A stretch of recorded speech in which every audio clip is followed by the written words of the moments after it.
சொல்லுங்க madam. Sir இதுக்கு எந்த ஸ்டாண்டர்டான புக்ஸ் வந்து பேசிக்ஸ்ல இருந்து படிக்கிறதுக்கு அப்படின்னு கொஞ்சம் சொல்லுங்க சார். புக்ஸ் ஆல்மோஸ்ட் நிறைய புக்ஸ் படிக்கலாம். ஆனா உங்களுக்கு பேசிக்ஸ் படிக்க தரலாம் கண்டிப்பா யாராவது மேக்ஸ் தெரிஞ்சவங்களா கூட சேர்ந்து படிச்சா மட்டும் தான் உங்களால கத்துக்க முடியும். இல்ல அப்படின்னாக்கா ஆண்டுகள் போய் சேர்ந்துரும். 4 வருஷம் 5 வருஷம் இழுத்துரும். சாதாரணமா நீங்களே படிச்சுட்டு ஒரு மிஸ்டேக்கா பண்ணி கத்துக்கிட்டு வரதுக்கு லேட் ஆயிடும். நான் புக்ஸ் சொல்றேன் இல்லைன்னு சொல்லல. உங்களுக்கு யாராவது மேக்ஸ் நல்லா சொல்லி தரவங்க யாராவது இருக்கிறாங்க அப்படின்னாக்கா அவங்க கிட்ட சேர்ந்து படிங்க. அது ரொம்ப பெட்ரு. இல்லைன்னா உங்களுக்கு நாட்கள் போவே தெரியாது. இப்பதான் நான் 2021 எம்எஸ்சி முடிச்சேன் அப்படின்னுவாங்க. அப்ப பார்த்தா 2021 முடிஞ்சிருக்கும், 22 போயிருக்கும், 23 வந்திருக்கும். இப்பதான் மார்க் வந்து பார்த்தீங்கன்னா என்னது 60 மார்க் 45 மார்க் வந்து 80% இருக்கும்.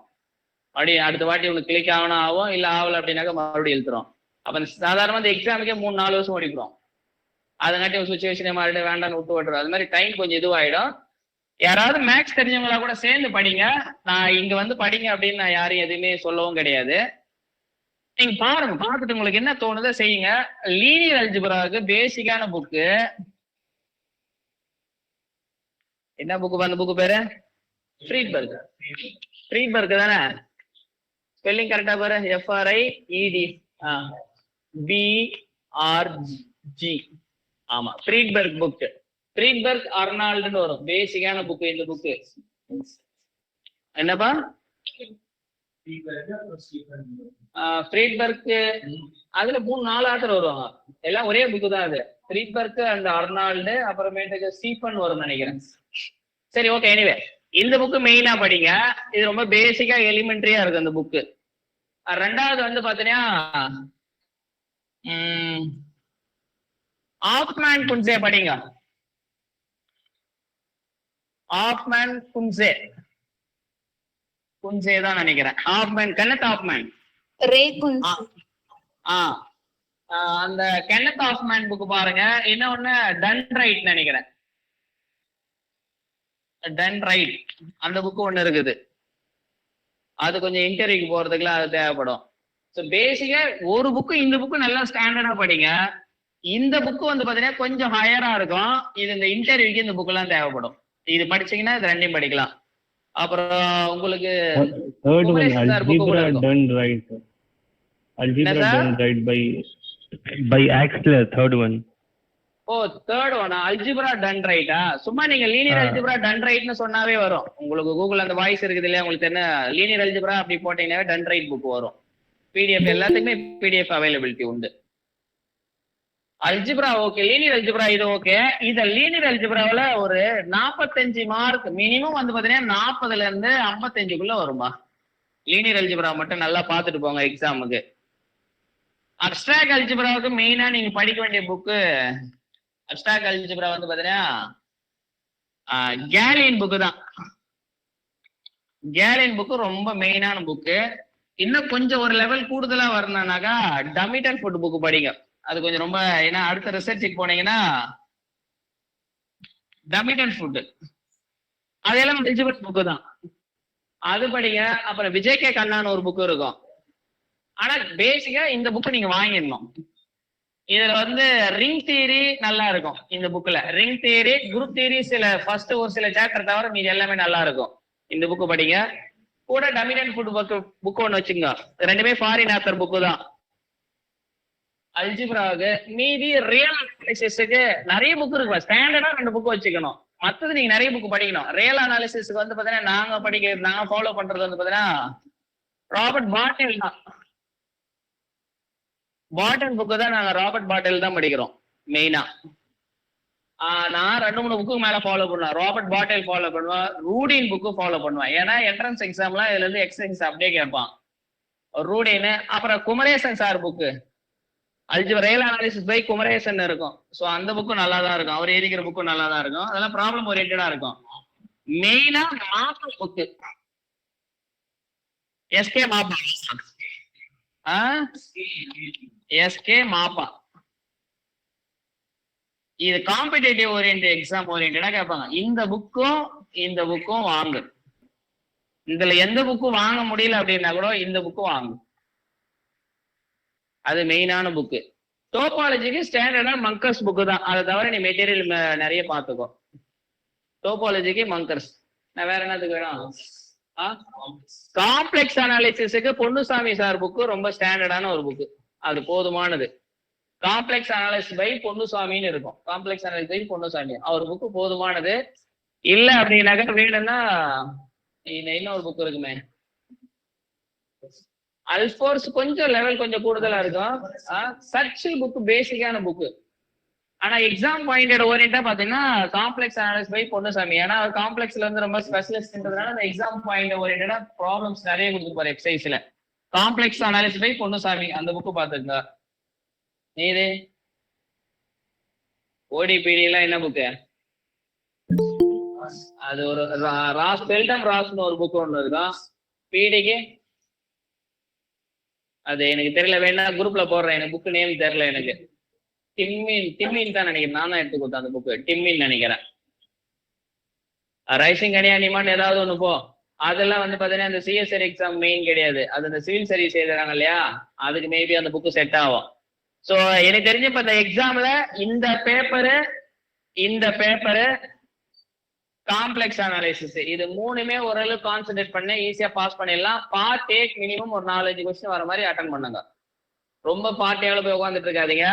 ஒரு 4 கொஸ்டின் 5 கொஸ்டின் போட்டீங்கன்னாவே, ஒரு 5 கொஸ்டின் போட்டீங்கன்னா 10 மார்க் வந்துடும் பார்ட் ஏல. பார்ட் பில நீ ஒரு மினிமம் ஒரு 11-12வது நாள் அட்டன் பண்ணும். அப்படி அட்டன் பண்ணா உனக்கு ஒரு 30-33 மார்க் அந்த ரேஞ்சில் வரும். கரெக்ட் தானே? பார்ட் சில 11-12 கொஸ்டின் அதனால போடணும் நீ. அப்படி போட்ட அப்படின்னாக்கா 11 போட்டாவே எவ்வளோ? 10 கொஸ்டின் போட்டா எவ்வளோ? 47. ஒரு 50 மார்க் வச்சீங்கன்னா கூட ரொம்ப அசால்ட்டா பாஸ் ஆயிடும். ரொம்ப பெருசா யோசிக்க வேணாம். நான் 25மே அட்டன் பண்ணும், 30மே அட்டன் பண்ணும், அதெல்லாம் ஒண்ணுமே தேவையில்ல. முதல் கொஸ்டினை வந்து ஒரு 10 நிமிஷத்துக்கு கிட்டத்தட்ட படிங்க. உங்களுக்கு தெரிஞ்ச கொஸ்டின் எது எதெல்லாம் வந்துக்குதோ, லீனியர் அல்ஜிப்ரா உங்களுக்கு தெரிஞ்ச ஏரியாவில் வந்ததுன்னா கம்ப்யூட்டர்ல மொத்தம் எவ்வளவு 120 கொஸ்டினா 120 பேஜ் வரும். 120 பேஜ் இப்படி போய் வரமாட்டேன். நான் எழுதும் போதெல்லாம் கொஸ்டின் பேப்பர் இப்படி திருப்பினாவே எனக்கு தெரிஞ்சிடும். உடனே ஃபிராக்ஷன் ஆஃப் செகண்ட்ல திருப்பிக்கும். கம்ப்யூட்டர் ஒரு பிரச்சனையும் ஆகாது. எங்களுக்கு கம்ப்யூட்டர் கிடையாது, நான் பேப்பர்ல எழுதுனா. ஸோ இப்ப எல்லாம் கம்ப்யூட்டர்ன்றதுனால கொஸ்டினை வாசி, உனக்கு எந்த ஏரியாவில் தெரியுதோ. இப்போ 30 கொஸ்டின் எனக்கு லீனியர் அல்ஜிப்ரா படிச்சுக்கிறேன், 30வது தெரியும் அப்படின்னா 30 ரோல் நம்பர் தனியா வந்து ஒரு சின்ன பேப்பர்ல எழுதி வச்சுக்கோ. 30வது கொஸ்டின் தெரியும், 35வது கொஸ்டின் தெரியும், 58 தெரியும், 63 தெரியும் அப்படின்னு அந்த நோட் பேட் ஒண்ணு கொடுப்பாங்க, சின்னதா லைனா அதுல போட்டு எழுதி வச்சுக்கோ. இப்படி எழுதி வச்சுட்டு படிக்கும் போதே அதெல்லாம் கொஸ்டின் பேப்பர் படிக்கிற இல்லையா, அதுல இந்த கொஸ்டின் எல்லாம் போட்டு எழுதி வச்சுக்கணும். எத்தனை கொஸ்டின் பார்ட் சி உனக்கு கடைசி வரைக்கும் போ, லாஸ்ட் பேஜ் வரைக்கும் போ. ஏன்னா சில டைம் லாஸ்ட் பேஜ்ல இந்த ப்ராப்ளம் கொடுத்துருவான். ரொம்ப சிம்பிளா கொடுத்துருவான், மேக்ஸிமம் கண்டுபிடிக்கிறது மினிமம் கண்டுபிடிக்கிறது அப்படின்னு. நமக்கு எத்தனை கொஸ்டின் கரெக்டா போறதுதான் முக்கியம். நான் எதுல இருந்து அட்டன் பண்றது முக்கியம் கிடையாது. சோ நீ எந்தெந்த கொஸ்டின் எது போறேன் அப்படி எழுதி வச்சுட்டு இந்த கொஸ்டின்ல சிம்பிளா எதுக்குதான் அதை அட்டாக் பண்ணு. இதுல மட்டும்தான் நீ வேலையை பார்க்கணும், மத்ததெல்லாம் போய் பார்க்க கூடாது. அவ்வளவுதான், கொஸ்டின் பார்க்கறது வந்து முடிஞ்சு போச்சு. இதே வந்து பாத்தீங்கன்னா ஒரு 40-50 கொஸ்டின் சூஸ் பண்ணிருப்பேன். உனக்கு தெரிஞ்ச ஏரியாவில இருந்து மினிமம் ஒரு 30-40 கொஸ்டின் இருக்கும். இதுல வந்து பாத்தீங்கன்னா பார்ட் பில பார்த்த உடனே எது ஆன்சர் வந்து இல்ல உனக்கு லீனியர் அல்ஜிப்ரா கம்ஃபர்டபிள்னா லீனியர் அல்ஜிப்ரா கொஸ்டின் பார்த்துட்டே வா. போட்டே அது டிக்கெட்ஸ், ரத்து போட்டே அது டிக்கெட்ஸ், ரத்து போட்டே டிக்கெட்ஸ். இதை மட்டும் எக்ஸாம்பிளா பாரு. இது பார்த்து முடிச்சிட்டுனா அதுக்கப்புறம் மத்தது போய் பாரு. இதுதான் பெஸ்ட் ஐடியா. நீ பாட்டு 200 பேஜ் முதல்ல வருவேன், லாஸ்ட் எல்லாம் கொஸ்டின் ஈஸியா இருக்கும். சில பேர் என்ன லாஸ்ட்ல இருந்து வருவாங்க, ஈஸியா இருக்கும். ஸோ ரொம்ப ஆபத்தாயிடும். எக்ஸாம் ஆல நீ 2.5 மணி நேரம் வேலை பார்த்தா போறோம். 10 நிமிஷம் கொஸ்டின் பேப்பர் ரீட் பண்ணி இதெல்லாத்தையும் ரெடி பண்ணி வச்சுக்கோ. இன்னொரு 2-3 நிமிஷம் மறுபடியும் ஒரு வாட்டி தள்ளிப்பாரு. அவசரப்படாத, அர்ஜென்ட் படாது. அர்ஜென்ட் பண்ணி ஒண்ணுமே விளங்காது மூலியே. சும்மா சாதாரணமாவே எழுதி சாதாரணமா திங்க் பண்ணு. என்ன கேட்டுறாங்களோ நம்ம அது என்ன கேட்டுக்கிறாங்களோ கூலா காமா சாதாரணமா இருக்கு. அது ஒரு எக்ஸாம், அது ஒரு எக்ஸாம், அவ்வளவுதான். அது பெருசா போயிட்டு அதுக்கோசரம் லைஃபை போட்டு ஐட்டிக்காத. அந்த எக்ஸாம் கிளியர் பண்ண முடியலன்னா ஐயோ அவ்வளவுதான், எங்க வீட்டுல விட மாட்டாங்க, என்ன 1 வருஷம் விட்டாங்க, 6 மாசம் விட்டாங்க, எனக்கு அவ்வளவுதான், நான் பாஸ் பண்ணியே ஆகணும், இல்ல செத்தே போயிடுவேன். இப்ப தேவையில்லாதெல்லாம் ப்ரெஷர் போட்டுக்காத. சாதாரணமா ரீட் பண்ண, கொஸ்டின் அண்டர்ஸ்டாண்ட் பண்ண, என்ன கொடுத்துக்கிறான்னு பாரு. இந்த கொஸ்டின் புரியுதா பாருல, விட்டு கடைசி அடுத்த கொஸ்டின் போ. இதுல மட்டும் ஒர்க் பண்ண, வேற எதுவும் போவாது. அதுவே உனக்கு நல்லா கை கொடுத்துரும். சரியா? ஓகே. எனிவே எக்ஸாமுக்கு என்னுடைய வாழ்த்துக்கள். நல்லா பண்ணுங்க.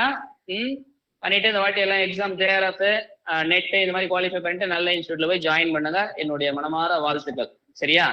நீங்க ஏதாவது பேசணும்னா கூட பேசலாம். மீதி அடுத்து நான் கிளாஸ் முடிக்க போறேன்.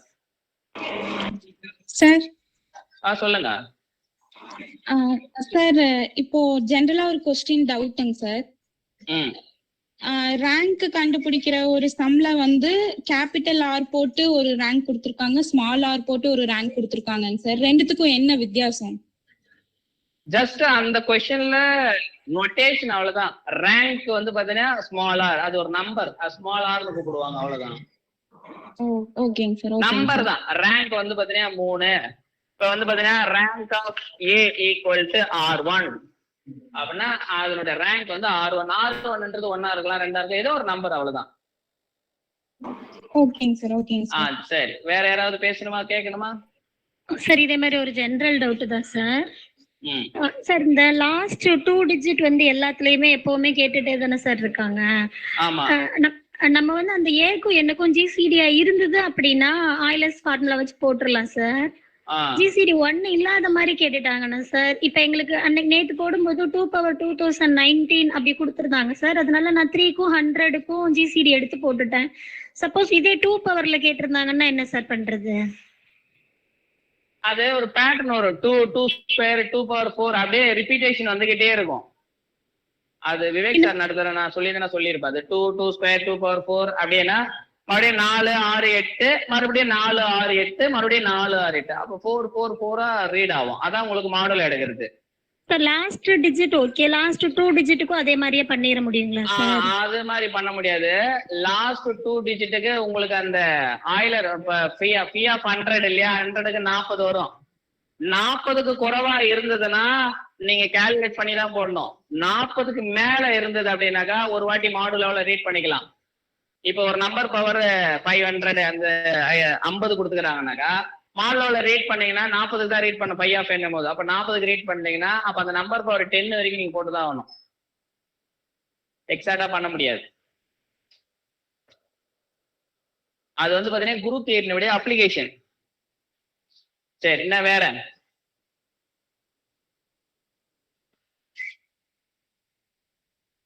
எழுதுங்க, தைரியமா போங்க, ஒன்னும் யோசிக்காதீங்க, பயப்பட வேணாம். இது ஒரு பெரிய எக்ஸாமே கிடையாது. இதெல்லாம் சின்ன சின்ன விஷயங்கள்ல. சும்மா உங்களுக்கு அந்த ரிசர்ச் பண்றதுக்கு இதெல்லாம் கொஞ்சம் தயார்படுத்திக்க பேசிக் நோட்டேஷன் தெரியும். உங்களுக்கு வந்து நோட்டேஷன்ஸ் தெரியல, அதனாலதான் பயம் வருது. உங்களுக்கு கொஸ்டின் புரிதல் இல்லை, அதனாலதான் எப்படி பண்றதுன்னு தெரிய மாட்டேங்குது. அப்ப மேக்ஸ் படிக்க தெரியணும், இதுக்கு என்ன அர்த்தம்னு புரியணும், அதுக்கப்புறம் தான் நம்ம செய்ய முடியும். நமக்கு புரிஞ்சாதானே இப்ப நம்ம யாராவது திருப்பி பேச முடியும். என்ன பேசுறாங்கன்னா இப்ப இந்திக்காரன் நம்மளை திட்டினா என்ன பண்ணுவோம்? ஒரு உணர்வும் இல்லாத நம்மன்னு போயிட்டு ஏதாவது கத்தி கிடக்குறான்னு போவோம். அதே போலதான் லாங்குவேஜ் புரிஞ்சாதான் நம்ம ஒர்க் பண்ண முடியும். அதுக்கான வழிமுறைகள் பாருங்க. லாங்குவேஜ் எல்லாம் புரியுது, எனக்கு ஓரளவுக்கு செய்ய முடியுது அப்படின்னாக்கா அடுத்து ப்ராப்ளம் ப்ராக்டிஸ் பண்ணுங்க. ப்ராப்ளம்லாம் ஒருத்தருக்கு செய்ய தெரியுது, ஆனா கொஞ்சம் என்னால சரியா பண்ண முடியல அப்படின்னாக்கா உங்களுக்கு பதற்றமா இருக்கிறீங்கன்னு அர்த்தம், ஓவர் ப்ரெஷர் பண்ணிக்கிறீங்கன்னு அர்த்தம். சோ அவங்க எல்லாம் வந்து பாத்தீங்கன்னா நிறைய பேருக்கு சொல்லிக் கொடுக்க என்ன ஆனாக்கா, இப்ப நமக்குள்ள ஒரு ஏதோ ஒரு அழுத்தம் இருந்ததுனாக்கா வெளியே பேச குறைஞ்சிரும். அப்ப உங்களுக்கு மேக்ஸ் தெரிஞ்சும் ஒரு பதற்றம் வருது அப்படின்னாக்கா அதை நீங்க சொல்லிக் கொடுங்க. எக்ஸ்பிரஸ் பண்ண உங்களுக்கு வந்து அந்த மைண்ட் கொஞ்சம் நார்மல் ஆயிடும். அதுக்கு நீங்க யோகா மெடிடேஷன் பண்ணா பெரிய சப்போர்ட் பண்ணாது. சொல்லிக் கொடுக்க கான்பிடென்ட் அதிகமாகும். அப்ப பிராக்டிஸ் நல்லா இருக்கும். போர்டுல சொல்லிக் கொடுங்க. இல்ல யாருமே இல்லை சார் வீட்டுல ஒண்டியா இருக்கிறனாக்கா ஒரு போர்டை ஒண்ணு வாங்கி மாட்டிட்டு போர்டுல எழுதிட்டு வந்து நீங்க டீச் பண்ணுங்க. இப்ப இது இருந்தா என்ன, இண்டிவிஜுவலா நீங்களே பிராக்டிஸ் பண்ணுங்க. இப்படி செய்ய உங்களுக்கு மாறிக்கிட்டே இருக்கும். சரியா? ஓகே, வேற ஏதாவது பேசுனீங்களா? சார் நான் இப்பதான் எம்எஸ்சி முடிச்சிருக்கேங்க சார். எனக்கு எந்த அளவுக்கு வந்து எக்ஸ்பிளைன் பண்ணி எல்லாம் யாரும் சொல்லி கொடுத்தது கிடையாது. இப்போ உங்க ஒர்க் ஷாப் அட்டன் பண்ணதுக்கு அப்புறம் தான் வந்து எப்படி அதை பண்ணணும், எந்த மாதிரி பண்ணணும், எல்லா ஐடியாவும் கிடைச்சிருக்கு. இப்ப நான் எக்ஸாமுக்கு இது வரைக்கும் அப்ளை பண்ணதும் கிடையாது, ப்ரிப்பேர் பண்ணதும் கிடையாது. அப்போ நான் எந்த மாதிரி ப்ரிப்பேர் பண்ணா என்னால வந்து எக்ஸாம் பாஸ் பண்ண முடியும்? நீங்க எந்த மாதிரி ப்ரிப்பேர் பண்ணணும் அப்படின்னாக்கா உங்களுக்கு மேக்ஸ் நல்லா படிக்க வருதான்னு பார்க்கணும், புரிதல் வருதான்னு பார்க்கணும். புரிதல் வந்துட்டாவே ஆட்டோமேட்டிக்கா பண்ணிடுங்க. முடிஞ்ச வரைக்கும் ஜியாமெட்ரிக்கல் அப்ரோச்ல போங்க. அது கொஞ்சம் உங்களுக்கு எக்ஸாம்லயோ இல்ல எப்பயுமே கன்ஃபியூஸ் ஏற்படுத்தாது. சோ அந்த ட்ராக் நோக்கி எடுங்க. எது வந்தாலும் ஜியாமெட்ரியா ட்ரை பண்ண முடியுமான்னு பாருங்க. மோஸ்ட் ஆஃப் த ப்ராப்ளத்துக்கு ஜியாமெட்ரிலேயே சரி சொல்யூஷன் வந்துடும். சும்மா ரஃபா தான் ஒரு பென்சில் எடுத்துட்டு இப்படி பண்ணோம்னா அதுலயே வரும், வராதுன்னு அதுலயே சொல்லி விட்டுறலாம். நான் 2 கிளாஸ்ல நிறைய எதுவுமே சொல்லாத ஜியாமெட்ரிக் டெக்னிக்காவே ஆன்சர் பண்ணிருக்கு பாருங்க. அந்த வீடியோ பாருங்க, அதுல உங்களுக்கு இன்னும் கொஞ்சம் புரிதல் வரும். சரி, என்ன வேற? Okay madam. சார் இது எனக்கு ரொம்ப ஹெல்ப்ஃபுல்லா இருக்குங்க சார். ஏன்னா எனக்கு இது வரைக்கும் யாருமே இந்த மாதிரி சொல்லி கொடுத்தது இல்ல. கிளாஸஸ்ல நடத்தினாலும் வந்து டெஃபினிஷன், ஃபார்முலா, சிலபஸ் முடிக்கணும். அவங்க ஃபர்தரா அப்படியே போகிறங்காட்டி வந்து எனக்கு எதுவுமே இப்ப நான் இங்க வந்து அட்டென்ட் பண்ணதுக்கு அப்புறம் தான் தெரியுது இவ்வளவு படிக்கிறதுக்கு இருக்கு, எனக்கு எல்லாம் தெரியும் அப்படிங்கிற ஒரு நினைப்பே வந்து அப்படியே டோட்டலா பிளர் ஆயிடுச்சுங்க சார். அது இங்க இல்ல, இங்க நிறைய பேர் ஜாயின் பண்ணுவாங்க கோர்ஸ். அவங்க காலேஜ்ல அவங்க எல்லாம் ஃபர்ஸ்ட் ரேங்க்னா அவ்வளவு மார்க் எடுத்து இவ்வளவு மார்க் எடுத்துனுவாங்க. ஸோ அவங்களும் டிப்ரெஸ் தான் அவங்க, ஏன்னா அவங்க ஒரு தாட்ல இருப்பாங்க. ஸோ அது வந்து சரிப்பட்டு வராது. தெளிவா பேசணும். ஒரு வாட்டி இங்க தெளிவா நல்லா மேக்ஸ் கத்துக்கிட்டே அப்படின்னா உங்களுக்கு பயம், பதற்றம் இந்த படிப்பு மூலியமா வராது. இதுவே வந்து ரொம்ப தெளிவா தான் ரியல் லைஃப் வந்து ரொம்ப கான்பிடென்ட்டா கொடுக்கும், ரொம்ப கான்பிடென்ட்டா போகும். ஏன்னா நம்ம செய்யற தொழில நமக்கு தெளிவு இருந்ததுன்னா ரொம்ப கான்பிடென்ட்டா மூவ் ஆகும் லைஃப். சரி, ஓகேப்பா. Anyway good luck. இந்த வாட்டி எக்ஸாம் அப்ளை பண்ணுங்க, அப்ளை பண்ணி ட்ரை பண்ணுங்க. நான் வேற யாராவது பேசணுமா? சார் பிரசன்னா தேவி. சொல்லுங்க மேடம். ரொம்ப யூஸ்ஃபுல்லா இருந்துச்சு சார். இதெல்லாம் நான் இப்போ ஒரு 3-4 இயர்ஸ் ஆயிடுச்சு ஒர்க் பண்றது ஸ்டாப் பண்ணிட்டேன். திருப்பி நான் கம்பேக் கொடுக்கும்போது நெட் முடிச்சுட்டு ஒரு ஸ்ட்ராங்கா கம்பேக் கொடுக்கணும்னு நினைச்சிட்டு இருக்கேன். நான் இந்த வாட்டி நெட் அப்ளை பண்ணேன், நல்லா ப்ரிப்பேர் பண்ணிட்டு தான் நெக்ஸ்ட் டைம் போவேன்னா. நான் எழுதி ஒரு 4-5 இயர்ஸ் ஆயிடுச்சு சார். எழுதல 2-3 மார்க்ஸ்ல போச்சு. அதனால எனக்கு வந்து நான் திருப்பி எழுதும் போது நல்லா ஃபுல்லா ஒரு தரவா போயிட்டு நெக்ஸ்ட் டைம் அடிக்கிற மாதிரி தான் எழுதணும் அப்படின்னு சொல்லிட்டு அப்படியே ஸ்டாப் பண்ணிட்டேன். அதுக்கப்புறம் ஃபேமிலி ஓரியன்டட் லைஃப் ஆயிடுச்சு, போக முடியல. இது ரொம்ப எனக்கு யூஸ்ஃபுல்லா இருந்துச்சு சார். உங்க இதுல இருக்க பேச்சஸோட என்ன ஆன்லைன் கிளாஸஸ் இருக்கு அப்படின்றத டீடைல் வந்து வாட்ஸ்அப் குரூப்ல ஷேர் பண்ணுங்க சார். பண்றேன் மேடம். இது நாங்க இங்க என்ன 6 மந்த் கோர்ஸ் டூரேஷன் தான். இது நான் எவ்ரிடே வந்து பாத்தீங்கன்னா எவ்ரிடே கிளாஸஸ் ஆக்டிவிட்டிஸ் ஏதாவது இருந்துகிட்டே இருக்கும். சாட்டர்டே சண்டே கவர்மெண்ட் ஹாலிடேனா ஃபுல் டே இருக்கும். மார்னிங் 10ல இருந்து ஈவினிங் 4:30, 5, 6 கூட ஆயிடும் சில டைம். ஈவினிங்ல நான் ஹாலிடேஸ்ல நிறைய டைம் எடுப்பேன். மத்த ஈவினிங் டைம்ல வந்து பாத்தீங்கன்னா ஏன்னா காலேஜ் எல்லாருக்கும் நான் ஒரே ஆள் எடுக்கணுன்றதுனால ஈவினிங் கண்டிப்பா ஒரு 2.5-3 ஹவர் கிளாஸ் இருக்கு, எவ்ரிடே இருக்கும். அதை தவிர அசைன்மெண்ட், டெஸ்ட் இதெல்லாம் கீப் ஆன் கொடுத்துக்கிட்டே இருக்கும். சோ நீங்க ஏதாவது ஒரு லெவல் ரீச் ஆகிற வரைக்கும் கண்டினியூவா பண்ணலாம். இன்ஸ்டியூட்ல ஏதாவது ஒரு ரீச் ஆயிட்டீங்கன்னா நீங்க எதுக்கு வர போறீங்க? அதனால உங்களுக்கு நல்ல இந்த வேலைக்கு போறவங்களுக்கு, படிக்கிறவங்களுக்கு எல்லாருக்கும் ஓரளவுக்கு ஒர்க் அவுட் இருக்கும். பட் அசைன்மெண்ட் ஒர்க் நிறைய இருக்குங்க. அத நீங்க போட்டீங்கன்னா ஒரு அட்டெம்ப்ட், அதை போடாம ஏமாத்துறீங்கன்னா 2வது அட்டெம்ப்ட் வர்றதுக்கு வாய்ப்பு இருக்குது. நீங்க அசைன்மெண்டே போடல அப்படின்னாக்கா 4 அட்டெம்ப்ட்னால பாஸ் பண்றது கஷ்டம் தான். அசைன்மெண்ட் கம்பல்சரி போட்டாதான் நீங்க அந்த தவறுகளை வந்து திருத்திக்க முடியும். சரி, ஓகே மேடம். நான் வேற ஏதாவது உங்களுக்கு ஃபர்தரா பர்சனலா டீடைல் வேணும்னாக்கா எனக்கு பர்சனலா என் நம்பருக்கு வாட்ஸ்அப் பண்ணுங்க, நான் பேசுறேன். Okay sir, sure sir. சரி, ஓகே மேடம். என்ன நான் முடிச்சது 2010 சார். அதெல்லாம் ஒரு மேட்டர் இல்ல மேடம். 10ல படிக்கிறீங்க, 4ல படிச்சீங்க, அதெல்லாம் விஷயமே கிடையாது. ஏன்னா இப்போ எனக்கு 4 இயர்ஸ் வந்து சுத்தமா டச் இல்லாம போயிடுச்சு. அதனால நான் இல்ல உங்களுக்கு ஆக்டிவிட்டி இருந்தா மட்டும் போறோம். டச் எல்லாம் ஒரு விஷயமா வேணாம். அந்த இன்ட்ரெஸ்ட், கத்துக்கிற இன்ட்ரெஸ்ட், கூட நம்ம பேசுறது, இன்டராக்ட் பண்றது, அது இருந்தா போறோம். கொஞ்சம் கொஞ்சமா கத்துக்கிட்டே வந்துடலாம். என்னன்னா கொஞ்சம் இந்த சின்ன பசங்களுக்கு கொஞ்சம் ரொம்ப லாங்கா இருக்கும் மைண்ட், உங்களுக்கு கொஞ்சம் மைண்ட் டீவியேஷன் வரும், அவ்வளவுதான். அது ஒரு அட்டெம்ப்ட்க்கு 2 அட்டெம்ப்ட் ட்ரை பண்ணோம்னா ஈஸியா முடிஞ்சிடும், ஒன்னும் ப்ராப்ளம் கிடையாது. Okay sir. சரி, ஓகே மேடம். Thank you madam. நான் வேற யாராவது பேசுறீங்களா? சார் இப்போ எக்ஸாம்ல வந்து முன்னாடி வந்து we had this view question paper option. இப்போ அது கிடையாது. So one question number click பண்ணி தான் பார்க்கணும். ஸோ பார்ட் பி ஃபர்ஸ்ட் பண்றதுக்கு நல்லா இருக்குமா? Part C? பார்ட் பியும் பண்ணலாம், பார்ட் சியும் பண்ணலாம். அதுக்கு ஃபர்ஸ்ட் ஒரு வாட்டி கொஸ்டின் பேப்பரை ரீட் பண்ணிட்டு பார்ட் பில உனக்கு ஈஸியா மூவ் ஆகுற மாதிரி இருக்குதா? ஏன்னா பார்ட் பில வந்து பாத்தீங்கன்னா ஒரு 4-5 கொஸ்டின் ரொம்ப ஈஸியா இருக்கிற மாதிரி இருக்கும்.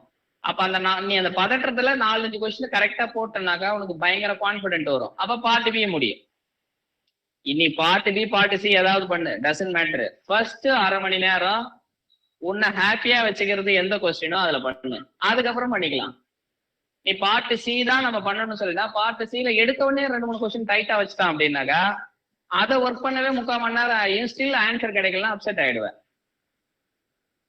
அதுக்குதான் கொஸ்டினை லேட் ஆனாலும் பரவாயில்ல, கொஸ்டினை ரீட் பண்ணி, இப்ப நீ அல்ஜிப்ரால ஐ எம் வெரி ஸ்ட்ராங் அப்படின்னாக்கா அல்ஜிப்ரா லைனை ரொம்ப ஸ்ட்ராங்கா பார்த்துட்டு அதுல ரொம்ப ஈஸியா வர கொஸ்டினை போடு. அதுக்குதான் 30 நீங்க ஒரு கொஸ்டினா கிளிக் பண்றதுக்கு ஒரு கொஸ்டினா கிளிக் பண்ணு. 40வது கொஸ்டின் எனக்கு அல்ஜிப்ரால நான் ஃபேமஸ்னா 40வது கொஸ்டின் எழுதி வச்சுக்கோ. 38வது கொஸ்டின் எழுதி வச்சுக்க, 60வது கொஸ்டின் எழுதி வச்சு, இந்த மாதிரி கொஸ்டின் எழுதிட்டு அந்த கொஸ்டின் மட்டும் பாத்துக்கோ.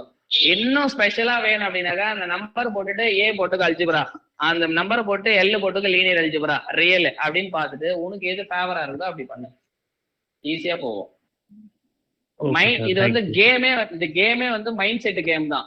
இது ப்ராப்ளம்ஸ் எல்லாம் அப்பாற்பட்டு வச்சு எக்ஸாம் மைண்ட் செட் கேம் தான், கிரிக்கெட் மாதிரி தான். எப்படி அந்த டைம்ல நம்ம மைண்ட் சூட் ஆகுது, 3 மணி நேரத்துல எப்படி கிளியர் பண்ற, எவ்வளவு படிச்சு அந்த 3 மணி நேரத்துல பயந்த பதறேன் அப்படின்னாக்க கிளிக் ஆகாது.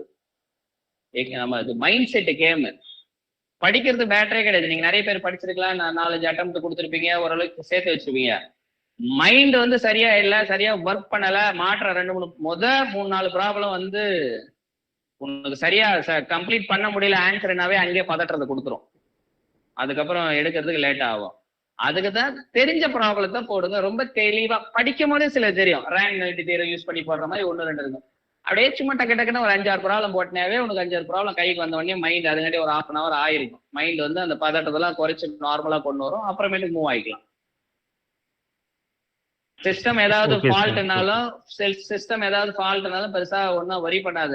இதெல்லாம் லைஃப்ல டேக் இட் ஈஸியா எடுத்துட்டு போகணும். இது முடியல, இந்த சிஸ்டம் சரியில்லைன்னா வேற சிஸ்டம் கொடுத்தாங்கன்னா அசால்ட்டா போய் உட்காரு. அதுக்கு பயப்படாத. டைமிங்லாம் எதுவும் ஓடாது. இங்க 30 நிமிஷம் நின்று போச்சுனாக்கா மறுபடியும் அங்க போய் ஸ்டார்ட் பண்ணும்போது அதே 30 நிமிஷம் தான் போகும். இது நடக்காது பொதுவா, பட் பாத்துக்குங்க. நான் வேற யாராவது கேட்கணுமாப்பா, பேசணுமா?